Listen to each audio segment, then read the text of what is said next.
Hey everybody, it's Mr. Matthew here, and for this video, we're going to talk about the subject of mutations, and specifically, we're going to talk about how mutations can change the meaning of genes, and so we'll also talk about how mutations may not change the meaning of genes. So let's get to it. So let's start with talking about how mutations in gametes may result in a phenotypic change in the offspring. So again, a mutation is going to be a change to DNA, or specifically it's going to be a change that leads to a different protein is usually what we're concerned about. But it's important to note that we have different types of tissue in our body. So our gamete producing cells are often referred to as somatic cells. So that's our term for somatic. And so these are non-germline, which means that if you have, say, a mutation in your skin, well, that will affect your skin and the descendant cells from that. It's not going to be passed on to the next generation.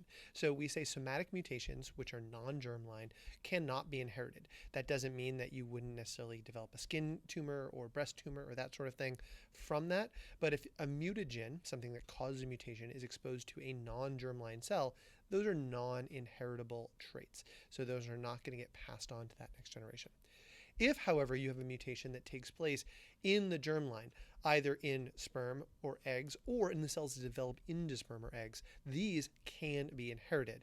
So this could be a situation, in this particular example, they're talking about a cause of a cancer syndrome in families. So if you were to have a gene, say, like a cell cycle regulation gene, like a p53 gene, and that becomes mutated, and it happens within the germline, then future generations could potentially receive that cancer-causing gene.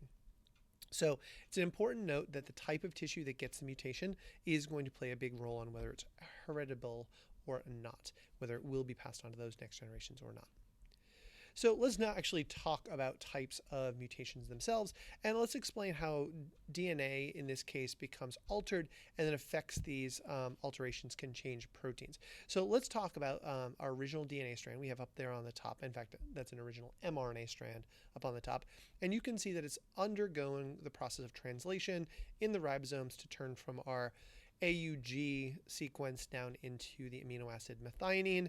The CAG is translated into glycine, the UCG is into alanine, and the CAG is into, I'm assuming that's glutamic acid.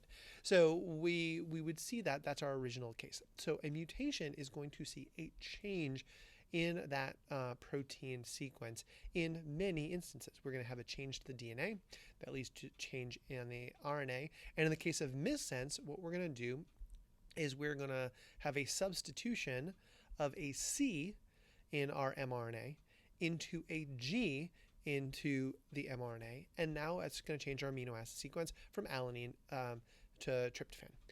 A nonsense mutation typically has a pretty dramatic impact, because what that's going to do is it's going to change an amino acid from, say, in this case, the CAG becoming the glutamic acid into a UAG, which is a stop codon.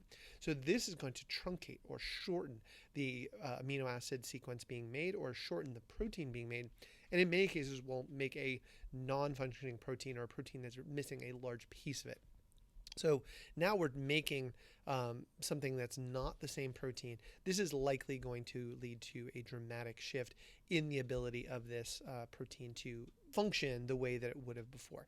Now, this isn't always bad. A lot of times it's going to be neutral, and in some cases it may actually be positive. But this mutation would change the ability to make that protein if we introduce a stop. The next example we have is a silent mutation, and that's just what it sounds like. Because there is redundancy in the codon key of RNA, there's more than one way to code for a particular amino acid. In this case, we're going to change the CAG to a CAA, and that third base change actually does not change the amino acid definition. So even though we've had to change the DNA and we've had to change the mRNA, we don't actually change the protein that's made or the amino acid sequence that's made. And so as a result, we referred to that as a silent mutation. DNA was changed, but the protein that results is exactly the same.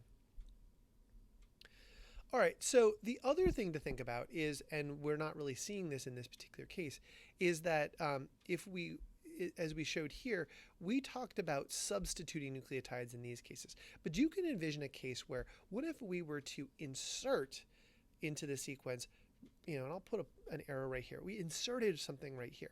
Well, if that was the case, that's going to change the entire sequence of the DNA code that happens afterwards. And so we have, in this case, shown in our previous examples, the missense, nonsense, and silence, how substituting a nucleotide will play a role. But if you were to insert or delete one of these bases, it's going to create what's referred to as a frameshift mutation. Frameshift mutation is going to change all of the bases after that point. This may lead to nonsense cases or an early stop being added in. But in reality, what's going to do is it's going to just fundamentally alter the protein and probably create a case where we're going to have just a fundamentally different group. All right, the addition, as we see here in the missense, nonsense, silence, those are referred to as points mutations, but the insertion or substitution of a base that alters all of the codons afterwards, that is referred to as a frameshift. So, as we've talked about, how can these mutations have no impact or a dramatic impact on organisms? As we see here, the silent mutations are obviously going to have no impact. We have substituted, in this case, a C on the DNA to a T on the DNA, but the amino acids that's produced is still lysine. That's no impact. Nonsense, clearly that's going to have a dramatic impact. It's going to stop the protein from being made. And in the missense, we have actually two different versions. The missense is, again, that shift from that T as that center to either a C or a G. In some cases, in the conservative type, this is where you see arginine. Now, arginine and lysine actually have very similar chemical properties. They have a similar charge. They have a similar polarity. This is going to have a slight impact, but I wouldn't expect this to be a dramatic impact on the protein. But changing from, in this case, the lysine to a threonine, this is going to change not only the amino acid, it's going to actually change the properties of that amino acid. And so now we're going to a non-polar, hydrophobic, in this case, very, very different function, not charged. It's going to have very different folding properties. And so because it's not conservative, it's going to have a dramatic impact. Obviously, the nonsense always has a dramatic impact, but the missenses may or may not have an impact. And obviously, the silence has the least impact. So we were previously talking about gene mutations, but chromosomes also have mutations. And so when we talk about a chromosome mutation, this is where the whole regions of a chromosome actually end up becoming different. So up here on the top, we see a deletion. The regions of the chromosome, the A, the B, the C, the D, the E, the F, the B is lost from that top line. And so that is the deletion of a whole region of a chromosome. In the one directly below that, this is actually what you would see. This is a duplication. So we go from the A, B, C, D, E, F, and now we're having two regions of B. And so you could see if the crossing over occurs and we end up passing on rather than flipping the two regions of equal amount, but you get two of a section going over to one side, you could actually envision a situation where those top two chromosomes had an unequal crossing over, and it resulted in those two chromosomes that we see up on the top. That would be a duplication on the bottom and deletion on the bottom. And obviously, the entire loci, the entire regions that have all of these genes, this is not going to be a one gene change. This is going to change the chromosome's possession of lots and lots and lots of genes. And so these are going to be profound impacts and possibly not even compatible with life. The next one we have down below this is where it looks like the chromosome is turning itself into a bit of a pretzel, and that's in case of what's referred to as an inversion. In this case, the chromosome crossed over with itself, and it changed the directionality from A, B, C, D, E, F to an A, E, D, C, B, F. So you can see that B through E region has inverted itself by crossing over. And again, now this is changing the entire directionality, the entire series of the loci, and is probably going to change a lot of the regulatory genes involved as well. This chromosome is fundamentally different than the chromosome that we saw on the top.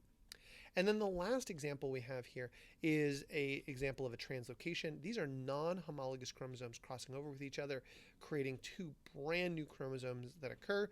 Now, again, instead of the A, B, C, D, E, F, we have A, B, C, J, K, L. We have entirely different genes added to this chromosome, and conversely, we've switched the GHIJKL into a GHIDEF. Again, large sections of these chromosomes have been altered. these chromosomes are fundamentally not the same. We've created new chromosomes. Most of the time, similar to what we saw with our deletions and our duplications, these can be profound impacts and may not be compatible with life.